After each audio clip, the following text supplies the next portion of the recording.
നമുക്ക് ആദർശിന്റെയും നയനയുടെയും ഇന്നത്തെ നല്ലൊരു കഥ കേട്ടാലോ? അങ്ങനെ ഇന്നത്തെ കഥയില് വിഷമിച്ചിരിക്കുന്ന നയനെ ആശ്വസിപ്പിക്കുകയാണ് ദേവേനി. ജലജ അടുത്ത് തന്നെ ഇരിപ്പുണ്ട്. അപ്പോഴേക്കാണ് അഭിയും നവിയും കൂടെ അങ്ങോട്ട് വരുന്നേ. നവി വന്നിട്ട് ചോദിച്ചു, എടി നിന്റെ ഏട്ടൻ വിളിച്ചോന്ന് ചോദിച്ചു. അത് കേട്ടപ്പോ നയന പറഞ്ഞു, ഇല്ല. ഓ, എങ്ങനെ വിളിക്കാനാ, മിക്കവാറും ആ അനഘയുടെ ആൾക്കാർ അവിടെ ഉണ്ടല്ലോ, അവര് പിടിച്ചു വെച്ചിരിക്കാൻ പറ്റുമായിരിക്കും. അങ്ങനെയുള്ള കാര്യങ്ങളൊക്കെ അല്ലേ ആദർശാണ് ചെയ്തു കൂട്ടിയിരിക്കുന്നേ. ഇത് കേട്ടപ്പോ നല്ല ദേഷ്യം വന്നു നയനയ്ക്ക്. നയന പറഞ്ഞ്, കാര്യം അറിയാതെ ചേച്ചി സംസാരിക്കരുത്. പിന്നെ എനിക്ക് തോന്നുന്നു നിന്റെ ഭർത്താവിന് നിന്നോട് സ്നേഹമൊന്നും ഇല്ലാന്ന് തോന്നേ. സ്നേഹം ഉണ്ടായിരുന്നെങ്കിലേ അയാൾ ഇങ്ങനെയൊന്നും ചെയ്തു കൂട്ടത്തില്ലായിരുന്നല്ലോ. അത് കേട്ടപ്പോ അഭി പറഞ്ഞു, എന്താ നവ്യ നീ ഇങ്ങനെയൊക്കെ പറയണേ, ഇങ്ങനൊന്നും പറയില്ലെന്നൊക്കെ പറയണം. അഭിക്കറിയാം എന്തേലും നയനയുടെ വായിന്ന് വീണുപോയാൽ തീർന്നു, അല്ലെങ്കിൽ ദേവേനെ എന്തേലും വിളിച്ചു പറയൂന്ന്. ഈ സമയത്ത് ദേവേനിക്ക് നല്ല ടെൻഷൻ ആവുന്നുണ്ടായിരുന്നു. ദേവേന പറഞ്ഞു, പല സത്യങ്ങളും എന്റെ നാവിൻ തുപ്പത്ത് വന്നിരിപ്പുണ്ട്, ഞാൻ എന്തേലുമൊക്കെ വിളിച്ചു പറയൂന്ന് പറഞ്ഞു. ജലജ പറഞ്ഞു, മോളെ നവ്യെ, ഇവിടെ വിഷമിച്ചിരിക്കുന്ന സമയത്താണ് നീ ഇങ്ങനെയൊക്കെ പറയണേ, ഇങ്ങനെയൊന്നും പറയില്ലെന്ന് പറഞ്ഞു. നവ്യ പറഞ്ഞു, ഞാൻ പറഞ്ഞാൽ എന്താ തെറ്റിരിക്കുന്നേ, ഒന്ന് ആലോചിച്ച് നോക്കിയേ. ആദർശൻ എത്രമാത്രം വലിയ തെറ്റുകളൊക്കെയാ ചെയ്തിരിക്കുന്നേ. അപ്പൊ അതിനുള്ള ഫലം കിട്ടുമോ അല്ലെ കിട്ടണ്ടേന്ന് ചോദിച്ചു. ദേവേനിക്ക് നല്ല ദേഷ്യമായി. ദേവേനെ ജലജയെ വിളിച്ചു. എന്നിട്ട് പറഞ്ഞു, ഇങ്ങോട്ടേക്ക് വന്നേ എന്ന് പറഞ്ഞു. അങ്ങനെ ജലജയം കൂട്ടിക്കൊണ്ട് അങ്ങോട്ട് പോയി. ആ സമയത്ത് നവി അബിയോട് ചോദിച്ചു, എന്തിനാടാ നിന്റെ അമ്മ എപ്പ അമ്മായി വിളിച്ചാൽ ആ പിന്നാലെ പോകുന്നേന്ന് ചോദിക്കുക. നയന പറഞ്ഞു, പോവാതിരിക്കാൻ പറ്റില്ല, ഏട്ടത്തിയല്ലേ വിളിക്കുന്നേ, അപ്പം അപ്പച്ചിക്ക് പോവാതിരിക്കാൻ പറ്റില്ലെന്ന് പറഞ്ഞു. ഈ സമയത്ത് നവ്യെ വീണ്ടും നയനെയും ചൂട് പിടിപ്പിക്കാൻ തുടങ്ങിക്കഴിഞ്ഞപ്പോ അബി പറഞ്ഞു, നീ ഇങ്ങോട്ടേക്ക് വന്നേ നവ്യെ എന്നൊക്കെ പറഞ്ഞുകൊണ്ട് നവ്യെ കൂട്ടിക്കൊണ്ട് പോവാണ്.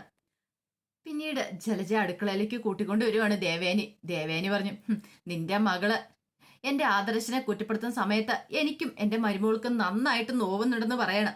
ഇത് കേട്ടപ്പം ജലജ ഒന്നും അറിയത്തില്ലാത്ത മട്ടി പറഞ്ഞു, അത് പിന്നെ ഏട്ടത്തി, എനിക്ക് അതിനകത്ത് യാതൊരു പങ്കുമില്ല, എനിക്ക് എന്ത് ചെയ്യാൻ പറ്റും? നിനക്ക് എന്ത് ചെയ്യാൻ പറ്റുമെന്നോ, നീ അവളെ പറഞ്ഞു മനസ്സിലാക്കണം, അതാ ചെയ്യണ്ടേ. നിന്റെ മോൻ ചെയ്ത് കുറ്റമാണ് എന്റെ ആദർശം ഏറ്റെടുത്തിരിക്കുന്നത്, അറിയാലോ. എങ്ങാനും എന്തേലും വിളിച്ചു പറഞ്ഞുണ്ടല്ലോ, അത് പിന്നെ ഏട്ടത്തി നീ കൂടുതലൊന്നും പറയണ്ട, നിന്നെക്കുറിച്ചും നിന്റെ മോനെക്കുറിച്ചും ഒക്കെ എനിക്ക് നന്നായിട്ടറിയാം. അതുകൊണ്ട് ഞാൻ പറയുന്ന നീ അങ്ങോട്ട് അനുസരിച്ചാൽ മതി. പിന്നീട് പറഞ്ഞു, ഈ അടുക്കളയിൽ കിടക്കുന്ന പാത്രം ഉണ്ടല്ലോ, സിങ്കിനകത്ത് കുറെ പാത്രം കിടപ്പുണ്ടായിരുന്നു, ഇതെല്ലാം നീ ഒറ്റയ്ക്ക് തേച്ച് കഴിയണം. ഇവിടെ ജോലിക്കാരിയൊന്നും വരുന്നില്ലെന്ന് അറിയാലോ ഇപ്പൊ. പിന്നെ അടുക്കളയെല്ലാം നല്ല ക്ലീൻ ആയിരിക്കണം, മുറികളെല്ലാം നല്ല തൂത്ത് തുടച്ച് വൃത്തിയാക്കണമെന്ന് പറഞ്ഞു. ദേ, ഇവിടുത്തെ ഈ നാട്ടിലെ ഏറ്റവും വലിയ വീടാണിത്.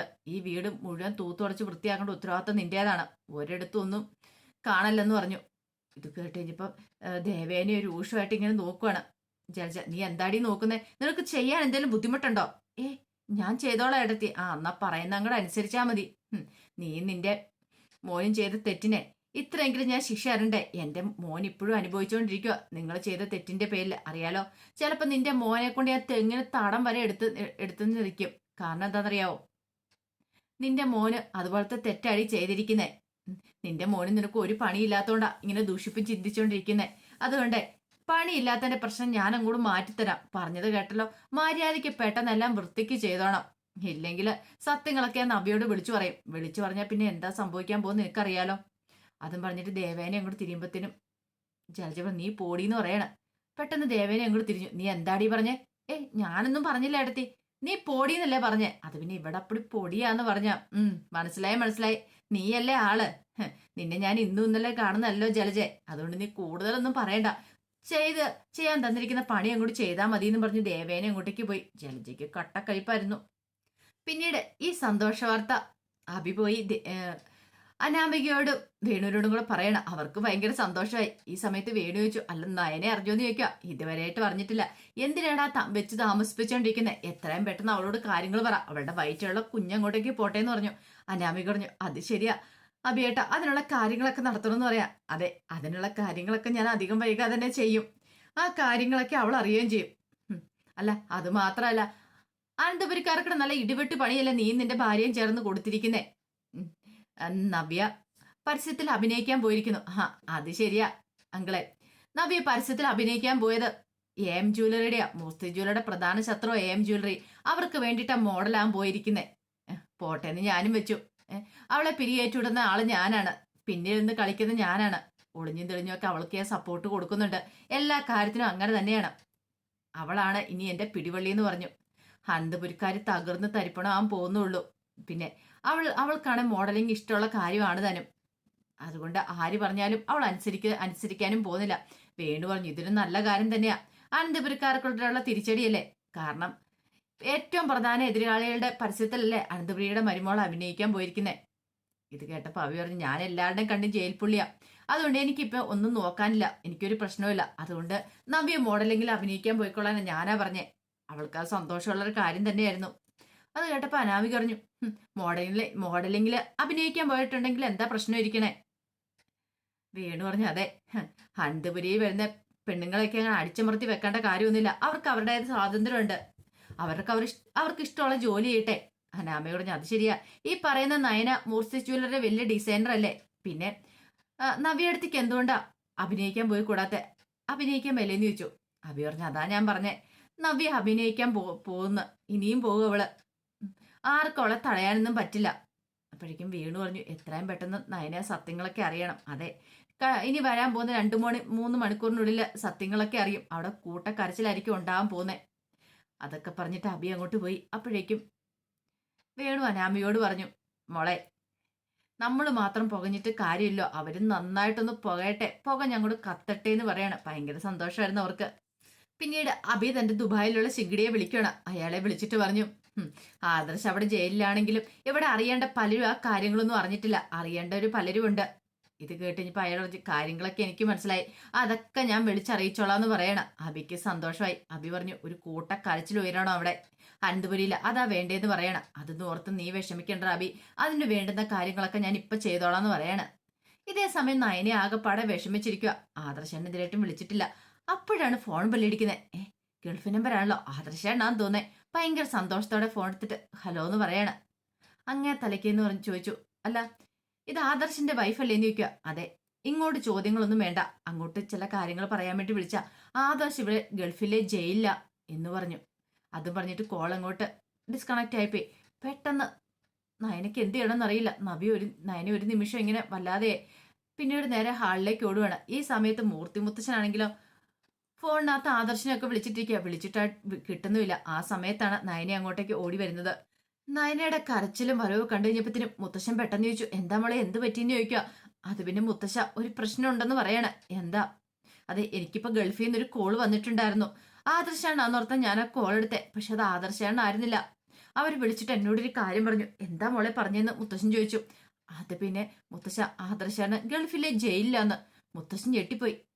ഗൾഫിലെ ജയിലിലാന്നോ? അതെ മുത്തശ്ശ, അവരങ്ങനെയാ പറഞ്ഞേ. മോളെ അത് മോളെ പറ്റിക്കാൻ വേണ്ടിയിട്ട് ആരെങ്കിലും വെറുതെ പറഞ്ഞായിരിക്കും. അങ്ങനെ വെറുതെ പറഞ്ഞായിട്ട് എനിക്ക് തോന്നില്ല മുത്തശ്ശ, ഇത് സത്യമാണെന്ന് എനിക്ക് തോന്നേ. ആദർശാണ് ഇതുവരെയായിട്ടും വിളിച്ചിട്ടില്ല, ആദർശാനെ വിളിച്ചിട്ട് കിട്ടുന്നുമില്ല. അപ്പൊ തന്നെ എനിക്ക് തോന്നിയായിരുന്നു ഇങ്ങനെ എന്തെങ്കിലും സംഭവിച്ചിട്ടുണ്ടാവുമെന്ന്.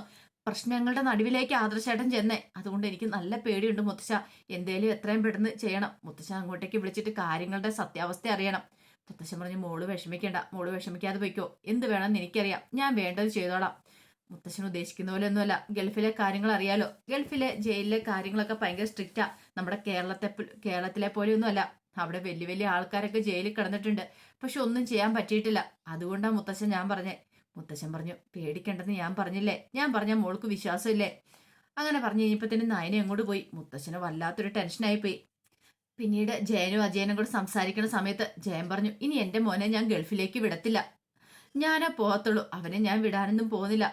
അവൻ പോയതുകൊണ്ടല്ലേ ഈ പ്രശ്നങ്ങളൊക്കെ ഉണ്ടായത്. അവൻ ഇവിടെ ആയിരുന്നെങ്കിൽ അവനിപ്പം ജയിലിൽ കിടക്കേണ്ട വരത്തില്ലായിരുന്നല്ലോ. അപ്പോഴേക്കും അജയൻ പറഞ്ഞു അനീത് അറിഞ്ഞ മുതൽ നല്ല വിഷമത്തില, കാരണം എനിക്ക് ഒരു കാര്യത്തിലും ശ്രദ്ധയില്ല, അവൻ ആകെപ്പാടെ തകർന്നു പോയെന്ന് പറയണം. അപ്പോഴേക്കുമാണ് ഇത് കേട്ടോണ്ട് നയനെ അങ്ങോട്ട് വരുന്നത്. നയന വന്നിട്ട് ചോദിച്ചു അപ്പം അച്ഛനും ഇളയച്ചനും ഒക്കെ കാര്യങ്ങളൊക്കെ അറിയാറുന്നല്ലേന്ന് ചോദിച്ചു. അത് കേട്ടപ്പം അവർക്ക് എന്ത് പറയണമെന്ന് അറിയത്തില്ല. അവര് പെട്ടെന്ന് പറഞ്ഞു അത് പിന്നെ നയനമോളെ വേണ്ട, കൂടുതലൊന്നും പറയണ്ട, നിങ്ങൾ എല്ലാവരും അറിഞ്ഞിട്ട് ഇത് മനസ്സിൽ വെച്ചോണ്ട് നടന്നല്ലേ, എന്റെ ആദർശാനും ജയിലില്ല സത്യം തന്നെയല്ലേ. അത് പിന്നെ ഇങ്ങനൊരു വാർത്ത കേട്ടായിരുന്നു, എന്നിട്ട് നിങ്ങൾ എന്താ ഒന്നും ചെയ്യാത്തെ. അത് പിന്നെ അച്ഛനോട് ഞങ്ങള് ഈ കാര്യങ്ങൾ ഇപ്പൊ പറഞ്ഞായിരുന്നു, പക്ഷേ എങ്കില് അത് കേട്ടപ്പോ നയനയ്ക്ക് ആകപ്പെടെ ടെൻഷനായി. നയന പറഞ്ഞു എന്റെ ആദർശാണ് എന്തെങ്കിലും സംഭവിക്കുമെന്ന് എനിക്ക് പേടിയുണ്ട്, ഗൾഫിലെ ജയിലാണ്.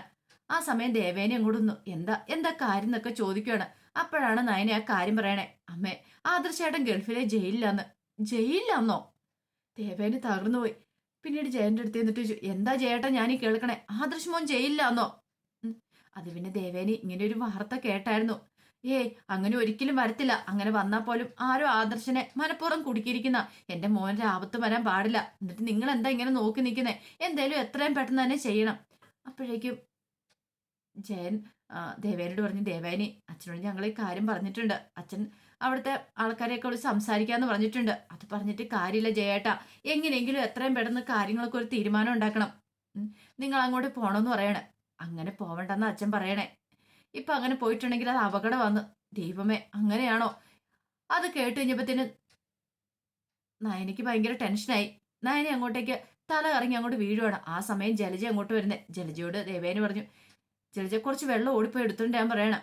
ഇങ്ങനെ ദേവേന് വെള്ളം എടുത്തോണ്ട് വന്നു. നയനയുടെ മുഖത്തൊക്കെ തളിക്കുവാണ്. നയനെ കണ്ണു തുറന്നു കഴിഞ്ഞപ്പോഴത്തേനും ദേവേന് പറഞ്ഞു, മോള് വിഷമിക്കൊന്നും വേണ്ടാന്ന് പറഞ്ഞു. ജലജ ചോദിച്ചു, എന്താ എടുത്തി, എന്താ പ്രശ്നം എന്താന്ന് ചോദിക്കുവാണ്. നിനക്ക് സന്തോഷമുള്ളൊരു കാര്യമാണ് നടന്നിരിക്കുന്നേ എന്ന് ദേവേനും പറഞ്ഞു. സന്തോഷമുള്ള കാര്യമോ? എടുത്തി എന്താ പറയണേ? എന്റെ മോൻ ആദർശ ഗൾഫിലെ ജയിലിലാന്ന്. ഇത് കേട്ട് നീ സന്തോഷിക്കുമായിരിക്കും. അങ്ങനെ സന്തോഷിക്കുന്ന മുഖത്ത് ഇതേ സങ്കടം വരാനായിട്ട് അധിക സമയം വേണ്ട. നീ സന്തോഷിച്ചിട്ടുണ്ടെങ്കിൽ, നീ ചിരിച്ചിട്ടുണ്ടെങ്കിൽ ആ ചിരി അങ്ങോട്ട് ഞാൻ മായ്ച്ചു കളയും നിമിഷ നേരങ്ങൾക്കുള്ളില്. ആ സമയം ജലജ ഒന്നും അറിയത്തില്ലാത്ത മട്ടി പറഞ്ഞു, എടുത്തി എന്ത് വർത്താനാ പറയണേ? ആദർശ് ഗൾഫിലെ ജയിലിലായതിന് എന്നോട് എന്തിനാ ഇങ്ങനെയൊക്കെ പറയണേ? അതിന് ഞാൻ എന്ത് തെറ്റാ ചെയ്തേന്ന് ചോദിച്ചു. ദേവേന് പറഞ്ഞു, നിന്റെ മകന്റെ സ്വഭാവം എനിക്കറിയാം. അറിയാവുന്നതുകൊണ്ട് തന്നെ ഞാൻ ഇങ്ങനെ പറഞ്ഞെന്ന് പറഞ്ഞു. ഇതെല്ലാം കേട്ട് കഴിഞ്ഞപ്പോഴത്തേന് നയനയ്ക്കും ഭയങ്കര വിഷമായിരുന്നു. പിന്നീട് ജലജ അകത്തേക്ക് പോയിട്ട് അബിയെ വിളിക്കുകയാണ്. അബി ചോദിച്ചു, എങ്ങനെയായും ഇവിടുത്തെ കാര്യങ്ങളൊക്കെ? കൂട്ടക്കരച്ചിലായെന്ന് ചോദിക്കുക. അതേടെ മോനെ, ഇവിടെ എല്ലാവരും കൂട്ടക്കരച്ചിലായി. അധികം വൈകാതെ നമ്മൾ ഉദ്ദേശിക്കുന്ന പോലെ തന്നെ കാര്യങ്ങളൊക്കെ മുന്നോട്ട് പോകുന്നു പറയാ. അബി പറഞ്ഞു, ഇങ്ങനെ ഒരു നിമിഷത്തിന് വേണ്ടിയിട്ടല്ലമ്മേ നമ്മൾ കാത്തിരുന്നേന്ന് ചോദിച്ചു. അതേടെ മോനെ, അത് തന്നെ ഇവിടെ നടക്കണത്. ഞാനിവിടെ ഉള്ളും കൊണ്ട് ഇവിടെ കിടന്ന് ചിരിച്ച് സന്തോഷിക്കുക. ഇനി കണ്ടോ, ഇനി നടക്കാൻ പോകുന്ന എന്താന്ന്. അങ്ങനെയൊക്കെ ചലിച്ച് അബിയോട് പറയണം. അപ്പൊ അതിന്റെ വിശേഷങ്ങളൊക്കെ എന്ന് കാണുന്നത്. ഇതിന്റെ ബാക്കി വിശേഷങ്ങളുമായിട്ട് വൈകുന്നേരത്തെ പ്രമോയി വരാട്ടോ. ഒരിക്കൽ കൂടി എല്ലാവർക്കും ശുഭദിനം നേർന്നുകൊണ്ട് നിർത്തുന്നു.